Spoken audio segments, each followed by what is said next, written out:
अच्छा जी, तो आज हम स्टार्ट करते हैं भाई last chapter of section 1। And ये बड़ा थोड़ा सा टेक्निकल थोड़ा सा सेक्शन भी होगा। ठीक है, यहाँ पे स्टेक होल्डर के सारी बातें होंगी, समझना पड़ेगा। ठीक है, गौर से हमें। चल, ये चैप्टर है भाई business objectives and stakeholder objectives. अब यहाँ पे ना, अगर आप ओवरऑल देखो तो यहाँ पे 3 डिफरेंट नेम्स है। पहले बिजनेस नाम आ रहा है, फिर ऑब्जेक्टिव नाम आ रहा है, फिर हम लोग एक और चीज देख रहे हैं, that is known as stakeholder. ठीक है, तो आज जो हमारा टॉपिक होगा ना, वो बिजनेस ऑब्जेक्टिव्स है। ठीक है, हम लोग आज देखेंगे बिजनेस ऑब्जेक्टिव्स को।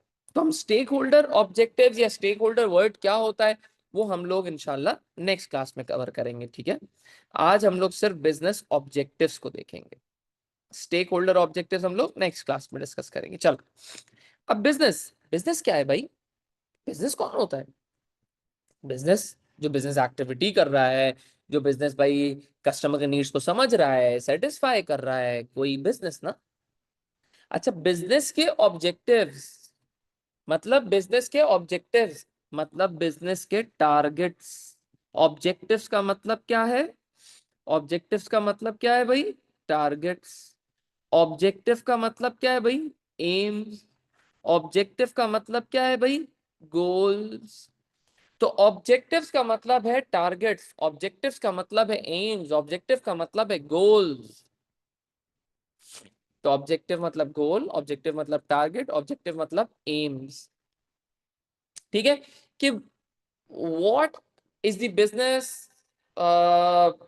एमिंग टू अचीव, कि बिजनेस को क्या करना है, बिजनेस क्या करना चाह रहा है, बिजनेस का क्या एम है, बिजनेस अपने बिजनेस के साथ क्या कर बिजनेस क्या करना है। हमें प्रॉफिट करना है, हमें हमें सेल्स बढ़ानी है, हमें बस मार्केट में जिंदा रहना है। हम मतलब हमें करना क्या है, एम क्या है भाई? एम क्या है? इसको बोलते हैं बिजनेस के ऑब्जेक्टिव्स। तो बिजनेस के टारगेट्स, बिजनेस के ऑब्जेक्टिव्स, बिजनेस के गोल्स, बिजनेस क्या अचीव करना चाहता है, इसको हम बिजनेस ऑब्जेक्टिव्स बोलते हैं।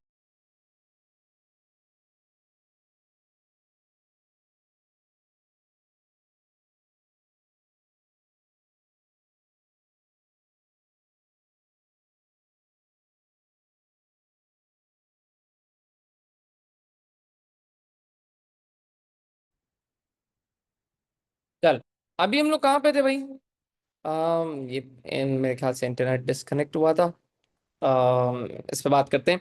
अच्छा, मैं दोबारा रिपीट कर देता हूँ ये सेंटेंस कि भाई बिजनेस ऑब्जेक्टिव्स का मतलब क्या हो गया? AIIMS, targets and goals. Business क्या अचीव करना चाहता है, बिजनेस क्या क्या गोल है, बिजनेस क्या अचीव करना चाह रहा है, ये आज का हमारा टॉपिक है, बिजनेस ऑब्जेक्टिव्स। चलो, तो बिजनेस ऑब्जेक्टिव्स की अगर डेफिनेशन आती है तो आप ये लिखोगे कि भाई business objectives are the aims and targets that are business works towards. Business सोचता है, उस पर काम करता है, to help it run successful. ठीक है, तो बिजनेस की ऑब्जेक्टिव्स। अब हम लोग यहाँ पे दो चीजें पढ़ेंगे। We would be talking about two things in this chapter. कि भाई सबसे पहले तो हम ये बोलेंगे कि बिजनेस ऑब्जेक्टिव रखता क्यों है। सबसे पहले तो हम ये बोलेंगे कि बिजनेस ऑब्जेक्टिव रखता क्यों है, और दूसरा हम ये देखेंगे कि बिजनेस के कौन कौन से ऑब्जेक्टिव्स होते हैं, क्या क्या ऑब्जेक्टिव्स होते हैं, इसके बारे में बात करेंगे। तो हम ये इस बारे में बात करेंगे कि बिजनेस ऑब्जेक्टिव्स रखता क्यों है, और फिर हम देखेंगे कि बिजनेस के कौन कौन से ऑब्जेक्टिव्स हो सकते हैं। राइट, चल, तुम स्टार्ट करते हैं। Why set objectives? Why set objectives? Objectives क्यों रखते हैं भाई? क्यों रखेंगे यार ऑब्जेक्टिव्स? क्यों रखने की जरूरत है ऑब्जेक्टिव्स को? सबसे पहले अगर मैं आपसे पूछूं कि भाई अगर आप इस क्लास में बैठे हुए हो, ठीक है, आप ये क्लासेस अटेंड कर रहे हो, तो आपका भी कोई ना कोई गोल होगा, कोई ना कोई एम होगा, कुछ ना कुछ आप अचीव करना चाहते होगे ना मेरी क्लासेस से। For example,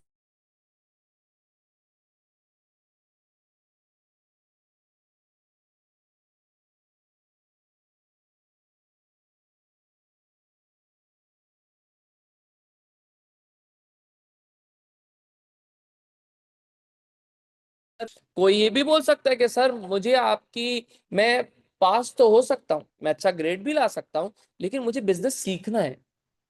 real life example के साथ पढ़ना है सर। कोई सवाल हो बिजनेस से रिलेटेड तो मैं आपसे पूछ सकूं, ये उसका ऑब्जेक्टिव हो सकता है। तो भाई सबका अलग अलग ऑब्जेक्टिव हो सकता है। अब मेरा क्वेश्चन ये है कि आप ऑब्जेक्टिव रखते क्यों हो?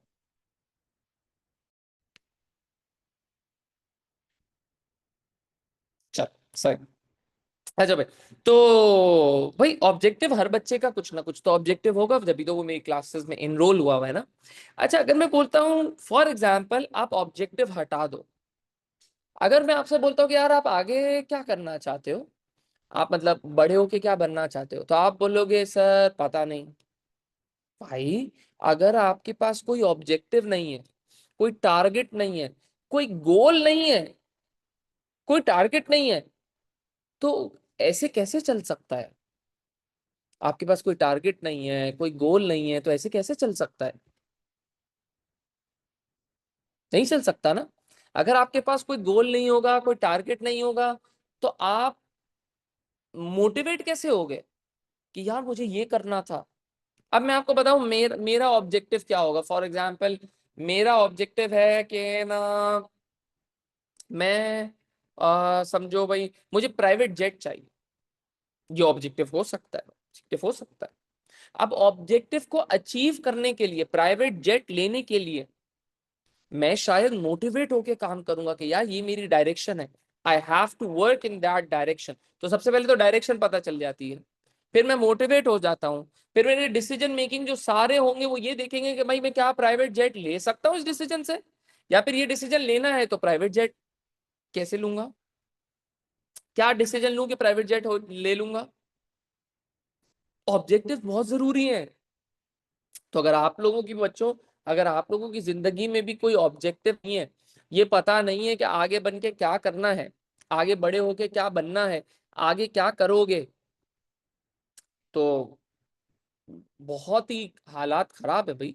ऑब्जेक्टिव होना चाहिए यार, ऑब्जेक्टिव होगा तो आप उसकी तरफ काम करोगे ना। बिना ऑब्जेक्टिव के तो, अगर गूगल मैप है फॉर एग्जांपल, गूगल मैप भी पूछता है, जैसे गूगल मैप ओपन होता है वो पहले सबसे पहले पूछता है किधर जाना है, किधर जाना है, भाई कहाँ जाना है, व्हाट इज योर डेस्टिनेशन, किधर पहुंचना है।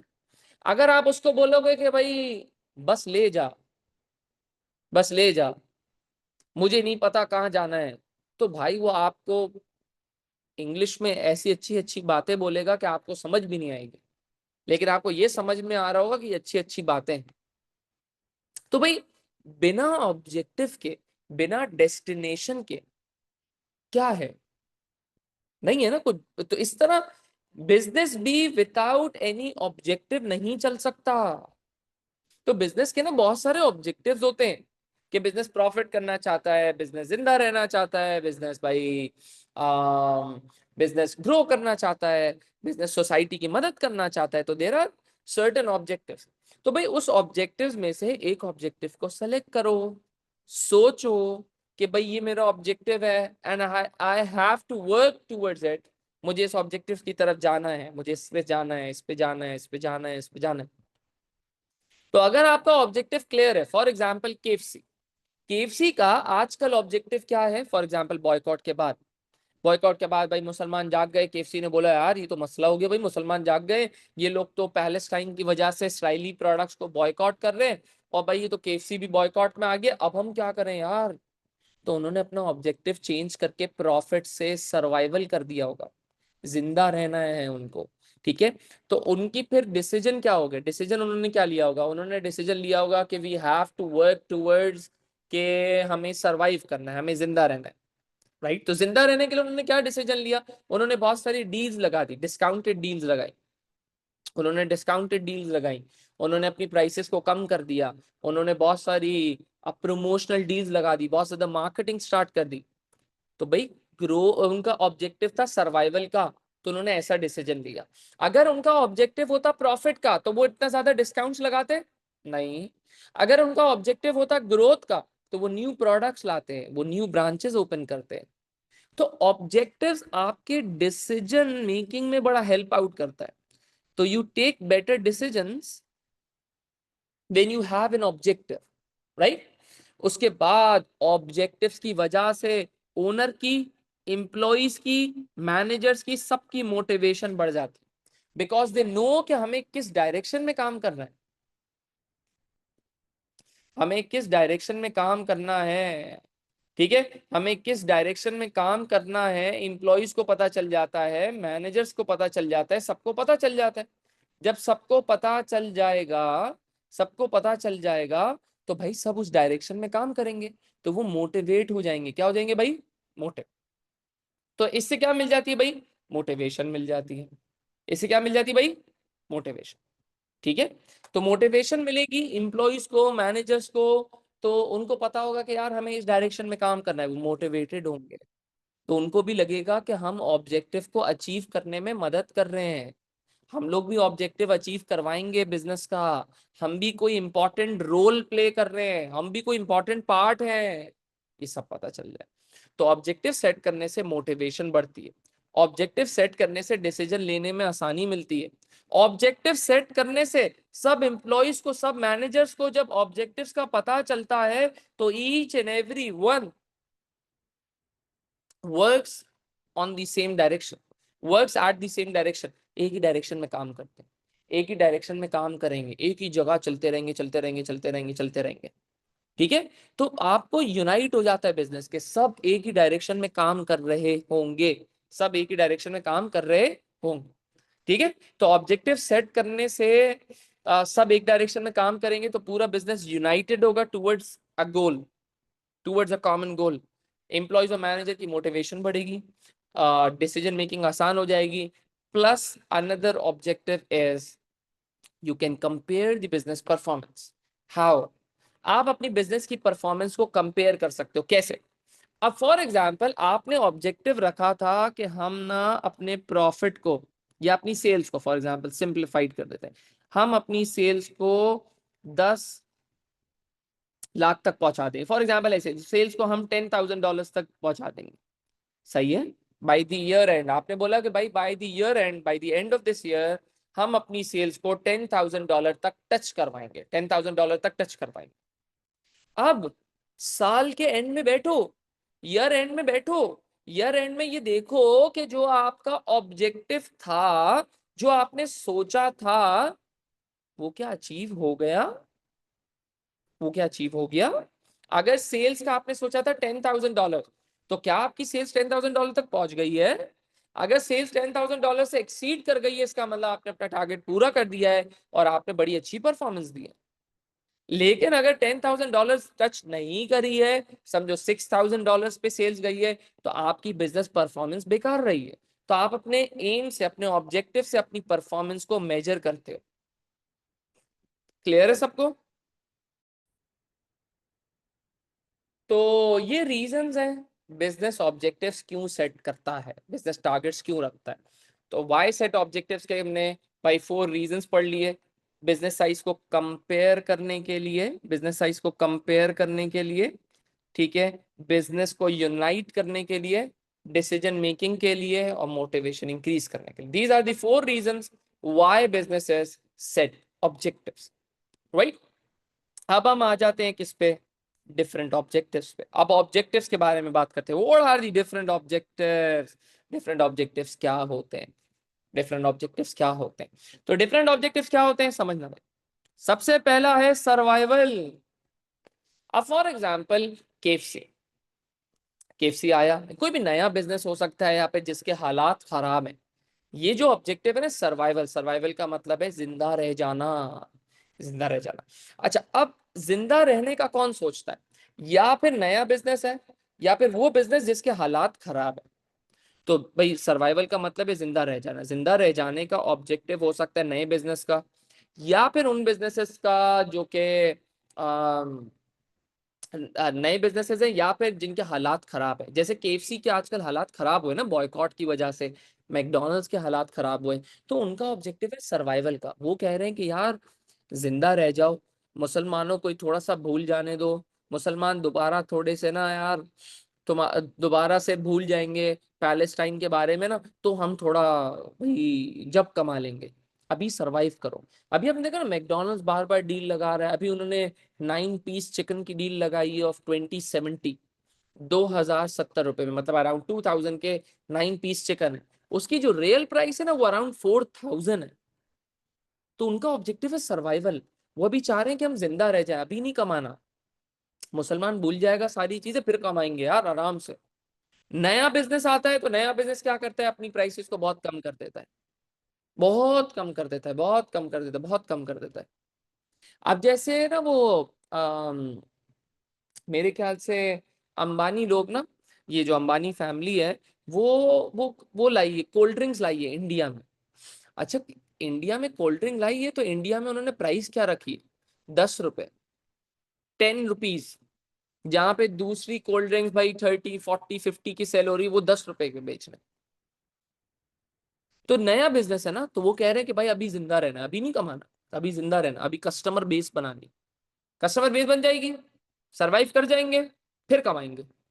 तो पहला ऑब्जेक्टिव नए बिजनेसेस का, या फिर जो बिजनेस बेचारे अब बुरे टाइम में, कोविड के टाइम में सब बिजनेसेस का ऑब्जेक्टिव था सर्वाइवल। तो डिफरेंट ऑब्जेक्टिव्स में सबसे पहला ऑब्जेक्टिव आता है दैट इज सर्वाइवल। क्लियर है भाई? नेक्स्ट ऑब्जेक्टिव पे जाते हैं, दैट इज प्रॉफिट। जब भाई बिजनेस नया आता है, जब बिजनेस सरवाइव कर जाता है, हालात अच्छे हो जाते हैं, जब उनकी कस्टमर बेस बन जाती है, तो वो सोचते हैं प्रॉफिट का। तो सबसे पहला क्या हो गया, सर्वाइवल। दूसरा क्या हो गया, प्रॉफिट। तो वो प्रॉफिट के बारे में सोचते हैं। वो किसके बारे में सोचते हैं भाई, प्रॉफिट। अब प्रॉफिट के बारे में सोच रहे हैं। अब प्रॉफिट क्या होता है भाई, जब बिजनेस कामयाब हो जाता है, बिजनेस सक्सेसफुल हो जाता है, बिजनेस के कस्टमर्स आ जाते हैं, बिजनेस के कस्टमर्स लॉयल हो जाते हैं, ठीक है, फिर बिजनेसेस सोचते हैं प्रॉफिट। बिजनेसेस सोचते हैं प्रॉफिट का। तो बिजनेस एम करता है प्रॉफिट का कि यार हम कमाएंगे। हम भाई भैया, ओनर ने बिजनेस क्यों स्टार्ट करा था, प्रॉफिट के लिए ना। तो प्रॉफिट भी एक एम हो सकता है कि भाई बिजनेस सोचेगा हम प्रॉफिट कमाएंगे, हम ये करेंगे भाई, प्रॉफिट से हम घर खरीदेंगे, गाड़ी खरीदेंगे, वॉट एवर, ठीक है, जो भी वो प्रॉफिट से करना चाहते हैं। तो बिजनेस के एक दूसरा एम आता है, दैट इज प्रॉफिट। ठीक है, प्रॉफिट कमाना चाहता है, अर्न करना चाहता है ओनर। तो ये भी बिजनेस का ऑब्जेक्टिव हो सकता है। तो पहला ऑब्जेक्टिव हमने डिस्कस करा, सर्वाइवल, जिंदा रहना चाहता है। दूसरा objective profit. Third objective is growth. Growth. अब जैसे हमारा हमारा बिजनेस है भाई, मेरे हम जो पार्टनर से बिजनेस स्टार्ट करें वो दो बिजनेसेस हैं। पहला है वाइस रॉयज, ठीक है, जो फिजिकल एकेडमी। दूसरा है नेक्स्ट जेन, ठीक है, हमारा ऑनलाइन बिजनेस। ठीक है, ऑनलाइन एजुकेशन के लिए हमने ये बनाया। अच्छा, अब हमारा ऑब्जेक्टिव ना सर्वाइवल है ना प्रॉफिट। अल्हम्दुलिल्लाह हमारे पास टीम इतनी अच्छी है, हम सर्वाइवल मोड से बहुत आगे। ठीक है, हम नए बिजनेस नहीं थे, हमारे पास सबके पास अपनी अपनी आइडेंटिटी थी, बिजनेसेस थे, सारी बातचीत थी, बस समझो बिजनेस पहले से स्टैब्लिश थे। अब वाइस रॉयज और नेक्स्ट जेन क्या है, मर्जर है। वाइस रॉयज और मुसानीज अकेडमी का मर्जर है। ठीक है, तो दो स्टैब्लिश बिजनेसेस थे, अच्छे चल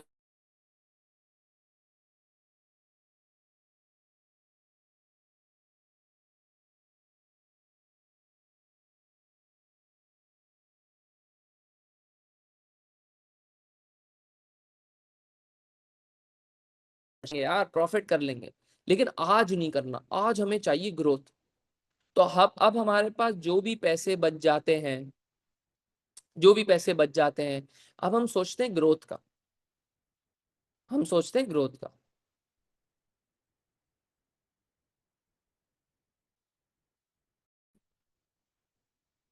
मैं तो रिपीट करता हूँ, इंटरनेट का इशू हो गया था कुछ बच्चों का, या फिर मेरा भी। ठीक है, चलो तो रिपीट करता हूँ। तो भाई कुछ बिजनेसेस क्या सोचते हैं कि जैसे हमारा, ठीक है, वाइस रॉइस और नेक्स्ट जेन, हमारे दो बिजनेस है, ठीक है। अच्छा, अब ये जो दो बिजनेसेस खुले, वो मर्जर है between Vice Royce and between Mosani's academy. तो मोसानी अकेडमी और वाइस रॉइस का मर्जर हुआ। दोनों ने वाइस रॉइस नया expanded Vice Royce and next gen को स्टार्ट किया।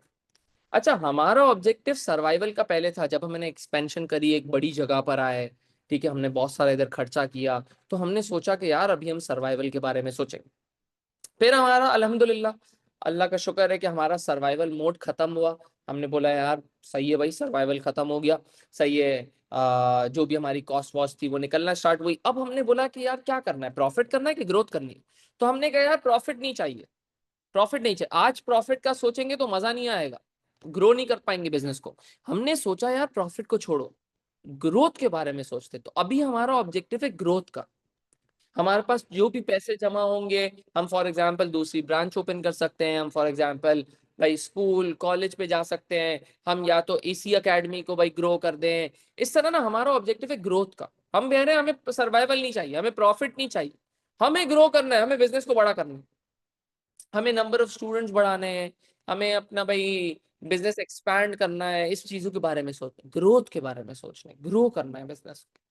ठीक है, तो ग्रोथ का मतलब है न्यू प्रोडक्ट्स लाना, आप बोल सकते हो नंबर ऑफ कस्टमर्स बढ़ाना, न्यू ऑफिसेस बनाना, न्यू लोकेशंस पे जाना। ठीक है, ये all all will be included in growth. सही है, तो ग्रोथ का ऑब्जेक्टिव है बिजनेस को ग्रो करना। उसके बाद है भाई सर्विस टू दी सोसाइटी। कुछ businesses such as Alamgir welfare trust, such as Edhi, such as सेलानी, such as Chhipa. ठीक है, ये सारे बिजनेसेस का एम क्या होता है? इनका कोई सर्वाइवल ग्रोथ और प्रॉफिट का एम थोड़ी होता है। ये इनका इनका एम होता है सर्विस टू दी सोसाइटी। ये चाहते हैं कि हम सोसाइटी को सर्विस प्रोवाइड करें। इनका एम होता है वेलफेयर का। ये चाहते हैं हम बिजनेस को हम लोगों को वेलफेयर प्रोवाइड करें, कस्टमर्स को बस, कस्टमर्स नहीं मतलब सोसाइटी को वेलफेयर प्रोवाइड करें, बस सोसाइटी की मदद करें यार, बस service to the society, service to the society. तो हम वेलफेयर पे काम करें, सोसाइटी की भलाई के लिए काम करें। वो चाहते हैं कि हम सोसाइटी को हार्म ना कर, इन्वायरमेंट को हार्म ना करें, सोसाइटी को बेनिफिट प्रोवाइड करें। जो लोग बेचारे अफोर्ड नहीं कर सकते उनको भाई बगैर पैसों की चीजें प्रोवाइड करें। ठीक है, सच एज हॉस्पिटल्स वगैरह जो भी हो सकता। तो भाई कुछ बिजनेसेस का एम होता है सर्वाइवल, कुछ बिजनेसेस का एम है प्रॉफिट, कुछ बिजनेसेस का एम है ग्रोथ, कुछ बिजनेसेस का एम है service to the society. Last aim is market share. Market share, अब सुनना भाई, मार्केट शेयर। अब मार्केट शेयर क्या होता है? मार्केट शेयर होता है मार्केट का हिस्सा। मार्केट का हिस्सा, मार्केट के हिस्से का मतलब है मार्केट का कितना पार्ट आपका है। मार्केट का कितना पार्ट आपका है, आपका है, कितना पार्ट आपका है। अब समझना, ये मार्केट शेयर देखा किससे जाता है? सेल्स से। किससे देखा जाता है? सेल्स से। फॉर एग्जाम्पल, मैं तीन बिजनेसेस के बारे में लिखता हूँ, Pepsi, Coke and Cola next. तो मैं बोलता हूँ कि पूरे पाकिस्तान में समझो पर डे पेप्सी की 60,000 कोल्ड ड्रिंक सेल होती हैं, कोक की 30,000 कोल्ड ड्रिंक सेल होती है, कोला नेक्स्ट की 10,000 कोल्ड ड्रिंक सेल होती है। चलो हम मार्केट शेयर ढूंढ, तो टोटल सेल्स कितनी हो गई? 60,000, 30,000 एंड 10,000, दैट मेक्स अप 100,000। 100,000 सही है, 100,000 की टोटल सेल्स हो गई। अब पेप्सी का मार्केट शेयर निकालते हैं। मार्केट शेयर निकलता है, यहाँ पे फॉर्मूला भी आप लोगों को लिख देता हूं। मार्केट शेयर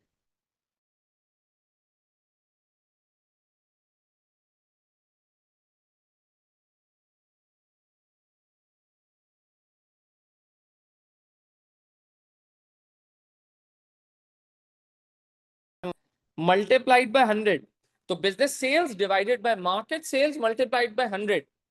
तो बिजनेस की कितनी सेल्स है, मार्केट की कितनी सेल्स है, मल्टीप्लाइड बाय 100।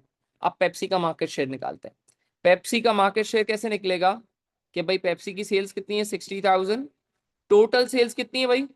100,000 multiplied by 100। तो अब मैंने निकाला 60% आ जाएगा। अगर आप कैलकुलेट करोगे कैलकुलेटर पे जाके 60% आ जाएगा। इसी तरह कोक का निकालूंगा, 30,000 डिवाइडेड बाय 100,000 मल्टीप्लाइड बाय 100, 30% आ गया। इसी तरह कोला नेक्स्ट का भी आ जाएगा 10%। तो पेप्सी कोक कोला नेक्स्ट, तो पेप्सी का मार्केट शेयर 60%, कोक का मार्केट शेयर 30%, कोला नेक्स्ट का मार्केट शेयर 10%। 10%, तो हर का अपना अपना अपना अपना क्या हो गया भाई? मार्केट शेयर हो। तो भाई हर बिजनेस चाहता है कि मैं अपने मार्केट शेयर को ग्रो करूं। मैं अपने मार्केट शेयर को ग्रो करूंगा, मार्केट लीडर बन जाऊंगा, तो एज अ प्रमोशनल टूल भी यूज कर सकता हूं। देखो, जिसका मार्केट शेयर ज्यादा होगा ना, वो सबको जाके बताएगा कि हमारा मार्केट शेयर सबसे ज्यादा है, सबसे ज्यादा हमारा प्रोडक्ट बिकता है, सबसे ज्यादा हम फेमस हैं, सबसे ज्यादा लोग हमें प्रेफर करते हैं, तो आप भी हमें प्रेफर करो। तो मार्केट शेयर ज्यादा होने से क्या होता है भाई, ज्यादा लोगों को आप अट्रैक्ट कर सकते हो। मार्केट शेयर ज्यादा होता है तो आप ज्यादा बनाते भी हो, तो आप ज्यादा बनाते हो तो आपको बल्क डिस्काउंट भी मिलता है, वो सारी चीजें होती हैं। तो मार्केट शेयर ज्यादा होने से मतलब आप ज्यादा बनाते हो, बल्क डिस्काउंट मिलता है। मार्केट शेयर जब ज्यादा होता है तो रिटेलर, जो दुकानदार होता है ना, फॉर एग्जाम्पल वो भी बोलेगा कि यार सर आपका प्रोडक्ट बहुत जल्दी बिक जाता है, आपका मार्केट शेयर ज्यादा है, लोग आपका प्रोडक्ट ज्यादा मांगते हैं। तो रिटेलर आपको फोन करेगा कि सर प्लीज मुझे माल दे दोगे, सर प्लीज मेरे पास माल रखवा दोगे। जब मार्केट शेयर ज्यादा होता है, रिटेलर्स भी आपके पास माल रखवाने को तैयार होते हैं। जब मार्केट शेयर ज्यादा होता है तो भाई आप ज्यादा बनाते हो तो आपको बल्क डिस्काउंट भी मिलता है। जब मार्केट शेयर ज्यादा होता है तो आप उसको एज अ प्रमोशन टूल भी यूज कर सकते हो। सही है कि हमारा मार्केट शेयर सबसे ज्यादा है, सब लोग हमें पसंद करते हैं, क्या आप भी हमें पसंद करोगे? क्या आप भी हमारा प्रोडक्ट खरीदोगे? क्योंकि सबसे बड़ा मार्केट शेयर तो हमारा है। इस तरह आप लोगों को प्रमोट भी कर सकते हो, कन्विंस भी कर सकते हो। क्लियर है? तो these are all the 5 objectives of a business: survival, profit, फिर growth, service to the society मतलब welfare, and market share. Clear है भाई? ये सारे ऑब्जेक्टिव्स एंड कि मार्केट शेयर का क्या फॉर्मूला होता है, each and everything regarding why setting objectives is important and what are the different objectives of a business. Clear है? तो हम लोग टॉपिकल पास पेपर क्वेश्चन पे जाएं बच्चों। चलो, तो एज पर आवर प्रैक्टिस, ठीक है, हम करते हैं भाई टॉपिक के बाद टॉपिकल पास पेपर क्वेश्चन। चलो भाई, अच्छा, अब हम आ जाते हैं भाई इस टॉपिकल पास पेपर क्वेश्चन पे। जरा समझिएगा टॉपिकल पास पेपर क्वेश्चन क्या है। तो आज हम 4 मार्कर का क्वेश्चन देखेंगे, ठीक है। चलो, अच्छा, तो स्टार्ट करते हैं भाई केस स्टडी पढ़ के। Y2M is a bus operating company in the public sector. Bus operating company public sector में मतलब गवर्नमेंट वाले सेक्टर पे। One of its objective is to break even. अच्छा, ब्रेक इवन का मतलब होता है सर्वाइवल, जिंदा रह जाना। नो प्रॉफिट नो लॉस मतलब आपकी सारी कॉस्ट कवर हो जाए, मतलब आप प्रॉफिट नहीं कर रहे तो लॉस भी ना करो, उसको बोलते हैं ब्रेक इवन। मतलब इसका मतलब क्या हो गया? सर्वाइवल। बताता हूँ जरा, इस चीज पे बात करते हैं, ठीक है। अच्छा, फिर break even on every bus route. अच्छा जी, most of its competitors are in the private sector. Y2M wants to increase the number of customers using its buses. The finance director has been looking at some cost data shown in table 1. This is because Y2M plans to review its pricing methods. सोच रहे pricing को थोड़ा बदल दें। अच्छा भाई, she is worried that other businesses pay workers a high wage rates and some of its drivers may leave. She said to pay the same wage rate would increase variable cost to 2.20 per passenger पर journey.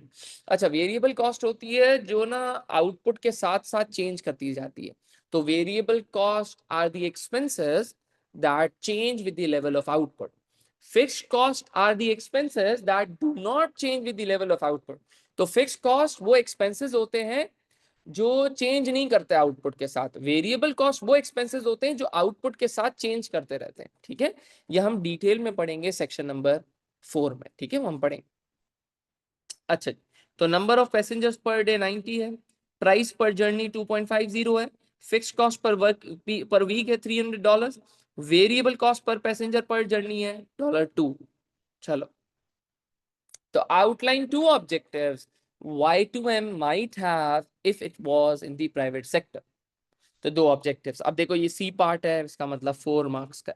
4 marks की distribution बेटा अब तो आपको ना भाई ख्वाबों में भी आना चाहिए, इतना हमने पास पेपर बार बार कर रहे हैं कि ये अब आपके दिमाग में बैठ जानी चाहिए चीज के। 4 मार्क्स में 2 मार्क्स फॉर नॉलेज होंगे, 2 मार्क्स फॉर एप्लीकेशन। नॉलेज मतलब जो आप घर से याद कर कर आओगे, जो 2 ऑब्जेक्टिव्स हैं, 2 ऑब्जेक्टिव्स हैं, वो जाहिर सी बात है आप घर से, नोट से, गूगल से, बुक से, क्लासेस से याद करके जाओगे। तो that for that you would be getting 2 marks for knowledge. फिर हम बात कर रहे हैं एप्लीकेशन की। एप्लीकेशन का मतलब है केस स्टडी से रेफर करो। अब केस स्टडी से कैसे रेफर करो? तो केस स्टडी से आपको इस तरीके से रेफर करना है कि, है ना, आपको जैसे कि फॉर एग्जांपल मैं आपको बोलूं कि एप्लीकेशन शुड मेक सेंस। अब आप ऐसे नहीं लिख देना कि भाई ऑब्जेक्टिव होता है प्रॉफिट का objective from the bus operating company. अब profit from the bus operating company कैसे सेंस नहीं बना रही ना यार। तो आप ऐसे बोल सकते हो कि Y2M का ऑब्जेक्टिव हो सकता था प्रॉफिट का from every bus route they operate in. इस तरह हो सकता था कि प्रॉफिट हर बस रूट से चाहिए, इस तरह। तो एप्लीकेशन का मतलब है केस स्टडी से रेफर करो, pick a word, pick something from the case जो हमने मार्क करा है, ठीक है, और उसको अपने आंसर के अंदर सेंस बनाकर एक सेंटेंस बना दो। अभी देखते हैं हम लोग कैसे करेंगे। तो Y2M के क्या ऑब्जेक्टिव हो सकते थे अगर वो प्राइवेट सेक्टर में होता? प्रॉफिट के बारे में सोचता, ग्रोथ के बारे में सोचता, मार्केट शेयर बढ़ाने के बारे में सोचता। बात समझ में आई?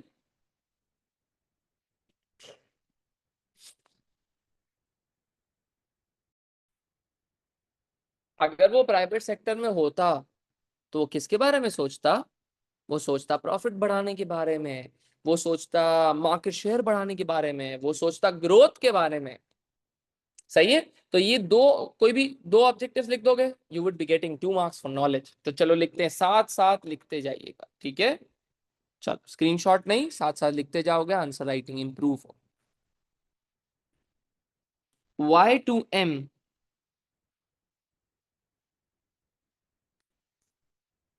might have aimed for profit maximization on every bus route if it was in the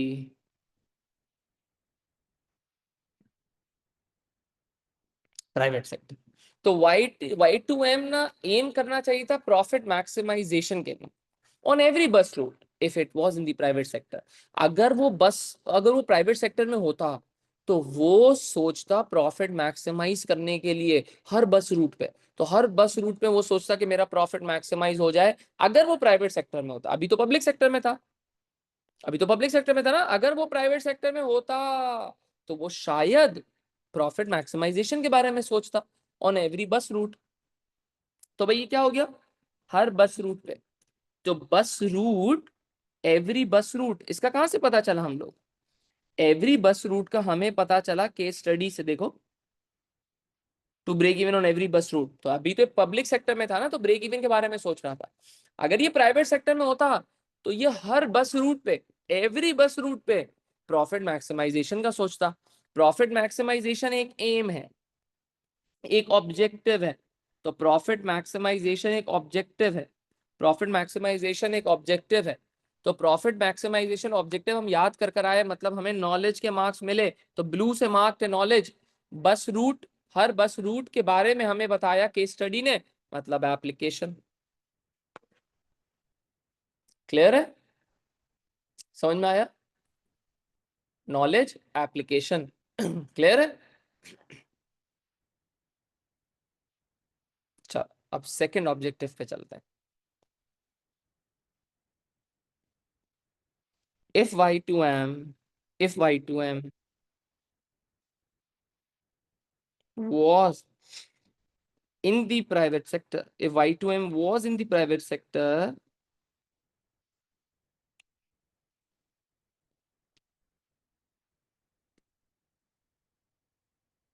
it may have aimed for, if Y2M was in the private sector, it may have aimed for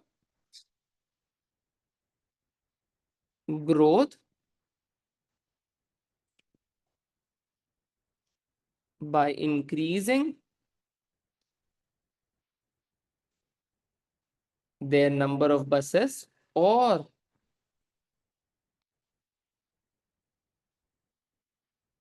by increasing the number of passengers by increasing the number of passengers